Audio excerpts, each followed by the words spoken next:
Since the 1100s, a new world power was emerging, the Crusaders. They were super religious Christian warriors who had united in their desire to make Europe Christian again. Till late 1400s, Spain and Portugal had majorly been Islamic empires for over 700 years. But not anymore.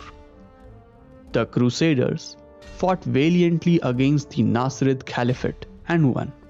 As a result, the whole of the nation was converted to Christianity after 700 years of Islamic rule. It was considered as the victory of the cross. The new and bigger Christian Portuguese kingdom was now full of zeal to conquer more. And as we know, no great power thrives without Indian spice trade. In the age of discovery, for the Europeans, the sailors started traveling to find a sea route to India. We all have heard the tales of the Portuguese sailor Vasco da Gama reaching the port of Calicut in 1498 CE, where he demanded the king for tax reductions and for better trade relations with the Kingdom of Portugal. This was the Portuguese kingdom's attempt to conquer the spice trade of the world, which was centered around southern India. The king of Calicut, Samutiri, denies and da Gama goes back to Portugal disappointed. Few years later, the Portuguese sent an invasive expedition to Calicut, India. King Samutiri of Calicut had good trade relations with the Gujarat Sultanate, Ottoman Empire, Republic of Venice, and Mamluk dynasty of Egypt. A trade war takes place, but the destiny of the Portuguese was shining brighter than ever, and they managed to defeat all 5 of them alone. All thanks to the naval supremacy of the Portuguese led by Alfonso de Albuquerque. This made the Portuguese the king of sea trade routes and spice trade for the next 100 years. The Portuguese started establishing factories in Calicut. Goa was under the rule of the Adil Shahis of Bijapur. Adil Shahis had a very weak navy, and in comparison to the Portuguese, it wasn't even enough to challenge the invasion and lost. Portuguese under the command of Alfonso de Albuquerque captured Goa in 1510 CE. A few more battles were fought between Adil Shahis and Portuguese, but the Portuguese managed to keep control over Goa. All information from here on is taken from A.K. Priolkar's book, The Goa Inquisition. This is the most well-known and well-written book amongst all relating to the dark era of Goa from 1560 to 1812 CE. This book contains translations of all records of the Portuguese era, such as the letters, the orders of the Inquisition, tales of travelers, and even records from Portuguese museums in the most authentic manner. Referencing has been done for reader's case.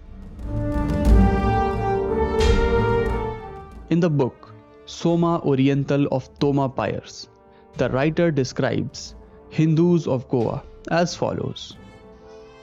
There are a great many heathens in this kingdom of Goa, for then in the kingdom of the Deccan.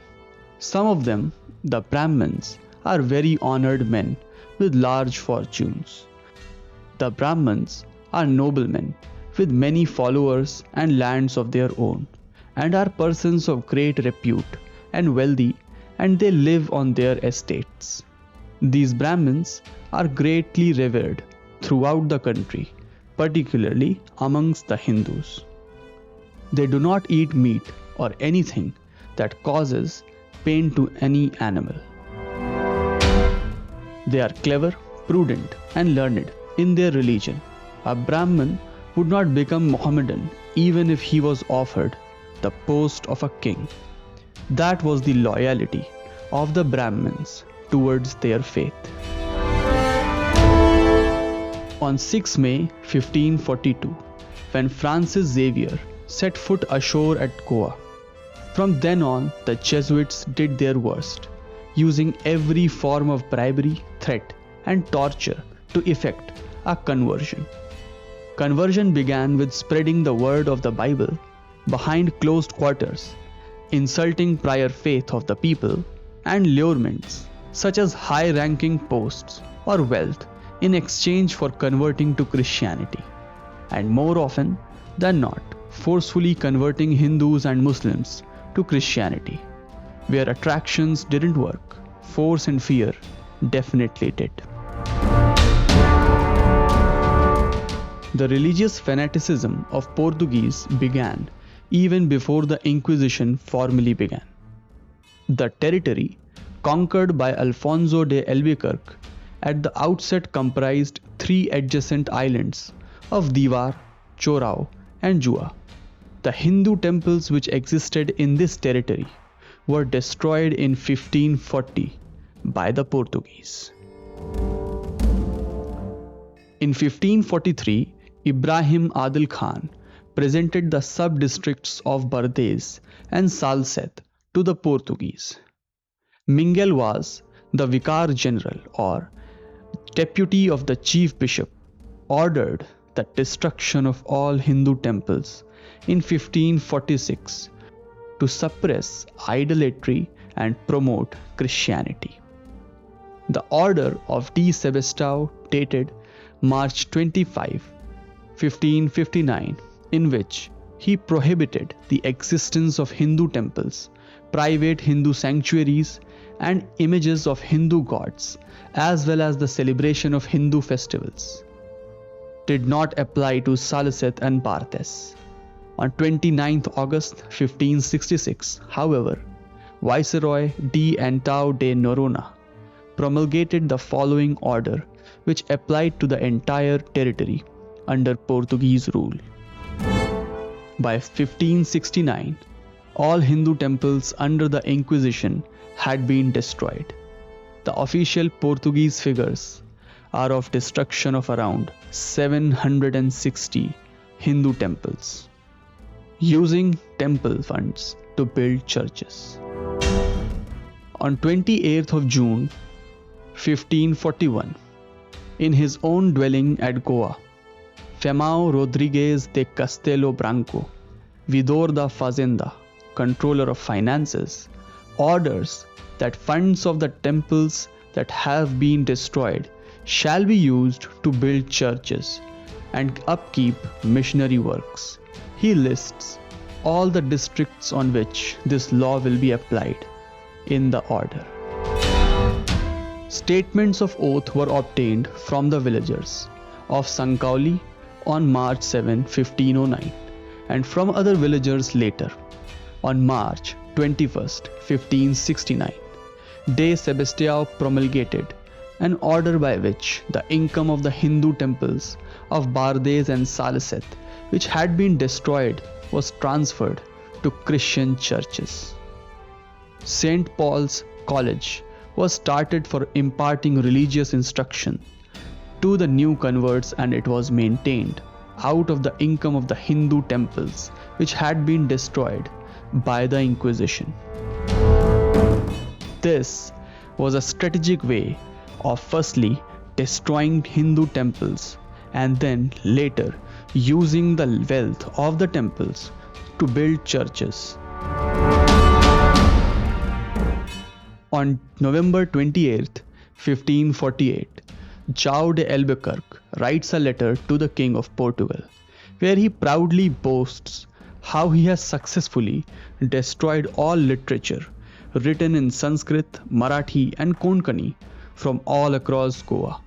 This was done so that Hindu religious texts could no longer be read, and so no one could practice his Hindu faith in entirety.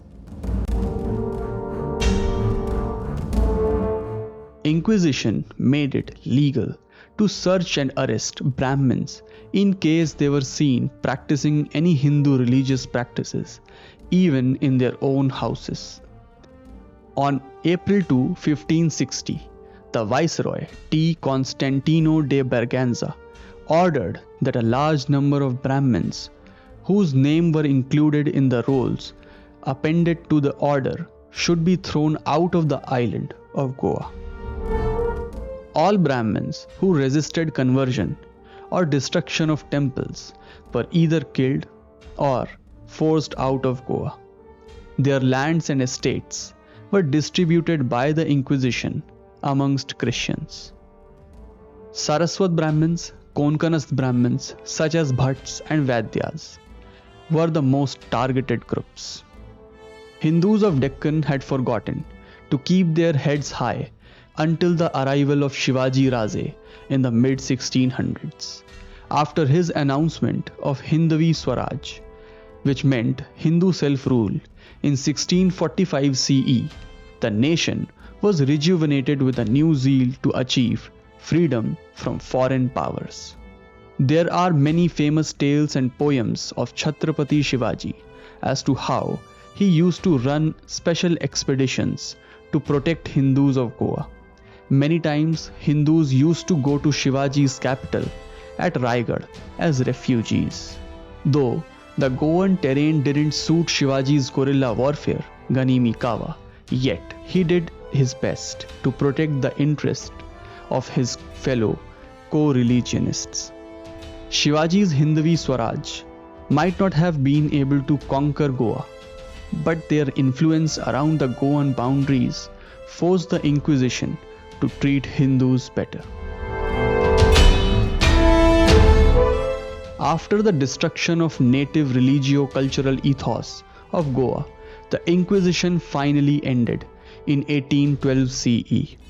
By then, the Marathas had already peaked out at their power, and the British were about to end the Maratha supremacy pretty soon.